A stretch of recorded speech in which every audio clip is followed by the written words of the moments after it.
El tribunal convoca como amicus curiae que acompaña a la parte actora al doctor Lucas Sebastián Grossman.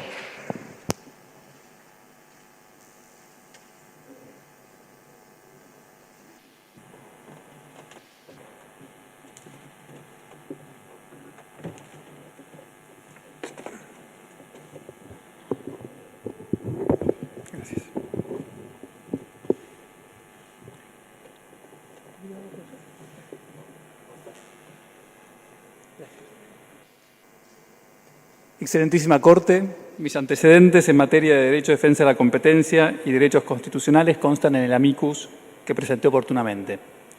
Agradezco que se me haya concedido la oportunidad de manifestar mi opinión en tan importante caso. Adelanto que considero que el fallo recurrido debe ser confirmado en lo referido a la declaración de inconstitucionalidad de distintos aspectos de los artículos 45 y 48 de la Ley 26.522. En primer lugar, explicaré las razones por las cuales la libertad de expresión y la defensa de la competencia van de la mano. Las restricciones impuestas por la ley impugnada en la cantidad y el porcentaje de licencias implican que muchas personas que hoy eligen determinados productos y fuentes de información no podrán seguir haciéndolo. Más aún, y como se ha mencionado precedentemente, dadas las economías de alcance involucradas, la restricción de la provisión de TV por cable impactará indefectiblemente en el servicio de Internet, frenando así el desarrollo del medio o del mecanismo de acceso a los medios de más potencial de la actualidad. Pero no solo se reduciría la cantidad de la información disponible, sino también su calidad. En efecto, producir información de calidad insume cuantiosos recursos. Para disponer de tales recursos es necesario contar con una escala suficiente, en especial si se tiene en cuenta la creciente importancia de las nuevas tecnologías de acceso a la información. En este sentido, si existe una plétora de medios que se limitan a repetir los cables de la agencia Telam porque no cuentan con escala suficiente para producir por sí mismos información, la libertad de expresión en nuestro país se habrá deteriorado de manera sustancial. No debemos confundir pluralidad con multiplicidad, ni debate robusto con cacofonía. El ya mencionado constitucionalista estadounidense Owen Fish, en su libro The Irony of Free Speech, la ironía de la libertad de expresión, señala que la prensa organizada cumple, acaso como ninguna otra institución, la función de posibilitar que los ciudadanos accedan a información sobre cuestiones públicas necesaria para ejercer el autogobierno. Y destaca especialmente la importancia de que en Estados Unidos, cito, la prensa no depende económicamente del Estado para recibir fondos, ni pueden los funcionarios públicos manipular a la prensa, contratando y despidiendo periodistas. Fin de la cita. Es público y notorio el empeño con que el actual gobierno aspira a ocupar un lugar hegemónico en el discurso público. Frente a tal aspiración, es fundamental que exista lo que en defensa de la competencia se conoce como un competidor vigoroso o maverick, es decir, alguien dispuesto y con espalda suficiente, lo cual no es un detalle menor, para hacer frente a los embates estatales. El tamaño importa. Pocos medios pueden darse el lujo de perder los variados subsidios estatales y seguir a flote con un discurso disidente. Por ello, contar con cierta escala es un resguardo para la libertad de expresión. Ahora bien, esta Corte puede pensar que lo anterior es meramente contingente y que, por ende, no deberíamos evaluar los riesgos de la ley impugnada al calor de estos sucesos actuales. Entiendo que el punto que planteo no es meramente coyuntural, sino estructural. Los gobiernos pasan, es verdad, pero debemos evitar que se cristalice una estructura regulatoria de los medios de comunicación que los torne más vulnerables al gobierno de turno. Siempre será cierto que el gobierno gozará de cierto margen para disponer de la publicidad oficial, limitar el acceso a la información pública y subsidiar determinados contenidos afines. Y siempre gozará, mal que nos pese, de cierto margen de discrecionalidad en la aplicación de las normas que regulen a los medios, ya que el control judicial, por férreo y efectivo que sea, nunca alcanzará todos los intersticios de la acción estatal.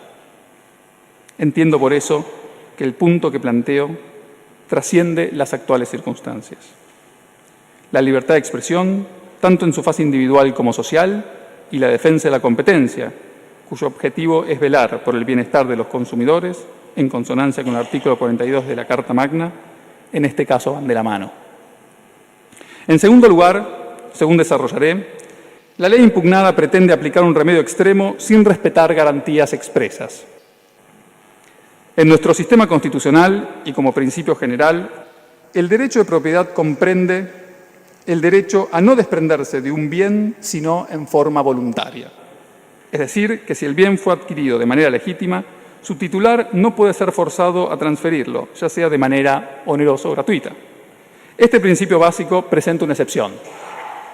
De acuerdo con el artículo 46, inciso C, de la Ley 25.156 de Defensa de la Competencia, existe la posibilidad de ordenar la desinversión compulsiva de activos en dos supuestos.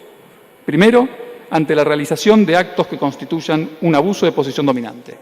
Y segundo, cuando se consolide una posición monopólica o oligopólica en violación de la Ley de Defensa de la Competencia. La Ley 26.522 pretende lograr este mismo resultado, la venta compulsiva, pero partiendo de presunciones que no admiten prueba en contrario y sorteando así las garantías procedimentales previstas en la Ley de Defensa de la Competencia. Estas garantías, que incluyen el derecho de apelar ante la justicia, están diseñadas para asegurar tanto la solidez técnica de la decisión como el derecho a la defensa en juicio y al debido proceso de los sujetos afectados por la regulación. Por ende, estos derechos se ven vulnerados por la ley impugnada. Además, según veremos, las leyes ad hoc de competencia están vedadas expresamente por normas internacionales relativas a la libertad de expresión.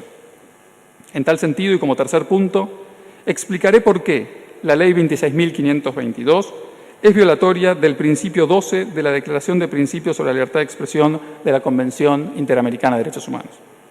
Según señala la Organización de Estados Americanos, esta declaración debe ser utilizada para interpretar el alcance del artículo 13 de la Convención Americana de Derechos Humanos, que, como todos sabemos, tutela la libertad de expresión. El principio 12 de esta declaración indica que no debe haber leyes antimonopólicas exclusivas para los medios de comunicación, sino que ellos deben regirse por las normas generales en la materia. El propósito que persigue este texto es evidente: evitar que un gobierno, so pretexto de defender la competencia, acalle voces disidentes.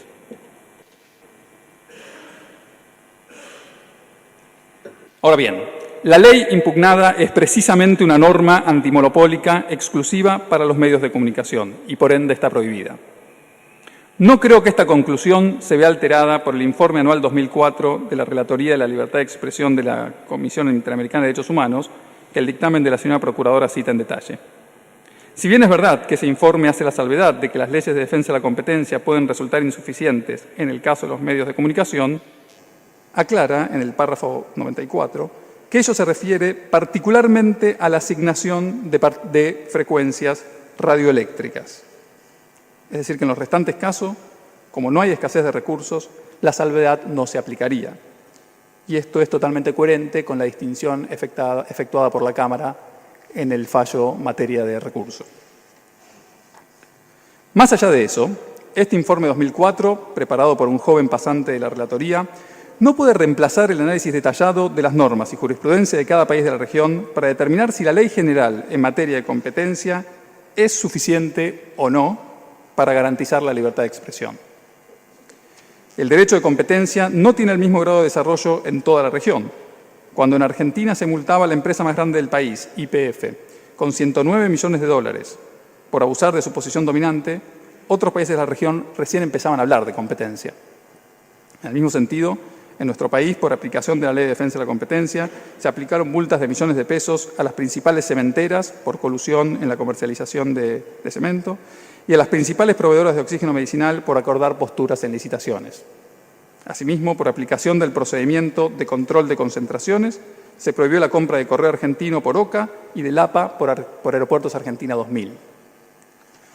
Muchos otros países, dicho sea de paso, ni siquiera prevén en sus leyes de competencia el control de operaciones de concentración económica. En este sentido, nuestra ley prevé tanto el control ex post, a través del análisis de conductas, como el control ex ante, a través del control de concentraciones económicas. Estos son solo ejemplos, y hay muchos más. El punto más general es que estoy convencido de que la Ley de Defensa de la Competencia Argentina cuenta con herramientas suficientes para garantizar competencia y diversidad en los medios de comunicación. Debe tenerse en cuenta que cualquier conducta mediante la cual una empresa se valga de su posición dominante para reducir la cantidad de oferentes y así mantener o fortalecer esa posición, configura una conducta ilícita bajo la Ley de Defensa de la Competencia. Y como tal, da lugar a sanciones, órdenes de cese e incluso, como dije, la orden de desinvertir activos. Esto incluye conductas tales como impedir el acceso de un competidor a la propia red de distribución, o tratarlo de manera discriminatoria, o cobrar precios predatorios para excluir rivales, entre muchas otras conductas. Más aún, no es correcto afirmar que la Ley de Defensa de la Competencia sanciona el abuso de posición dominante, pero no su creación, ya que, según vimos, cuando se adquiere una posición monopólica o oligopólica en violación de lo dispuesto por la ley, esta norma permite incluso que se ordene la venta compulsiva de bienes.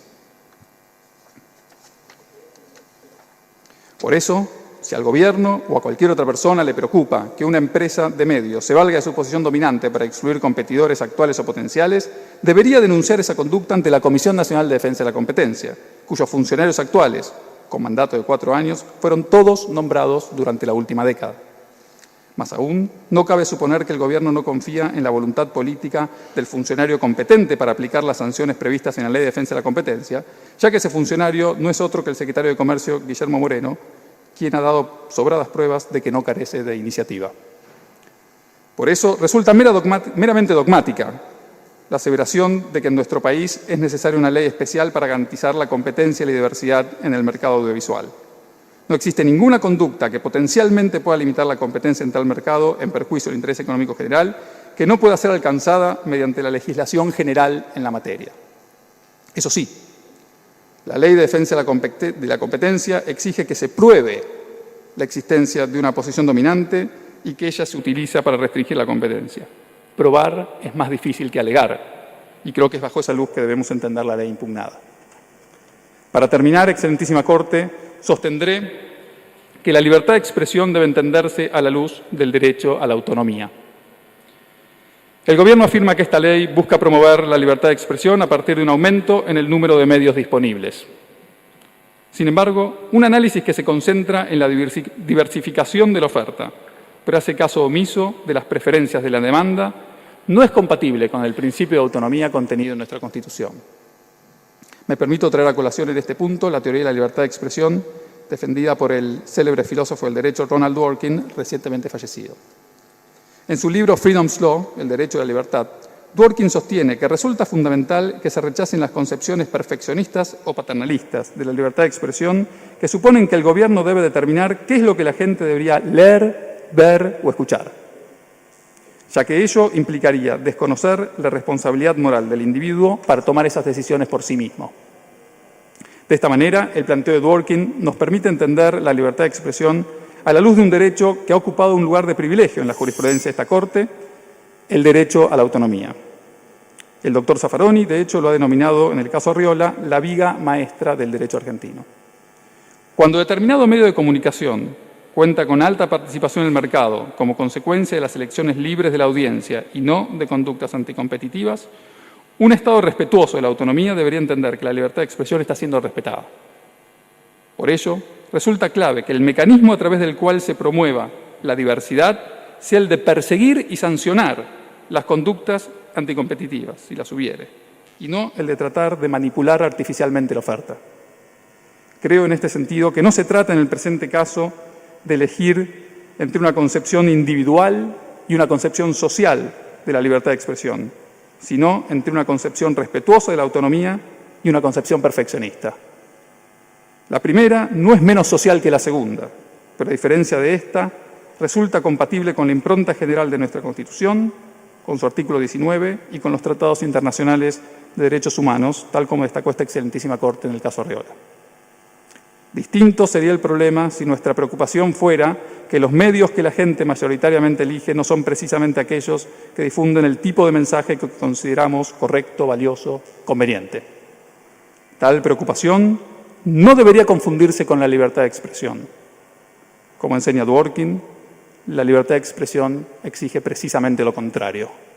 Muchas gracias.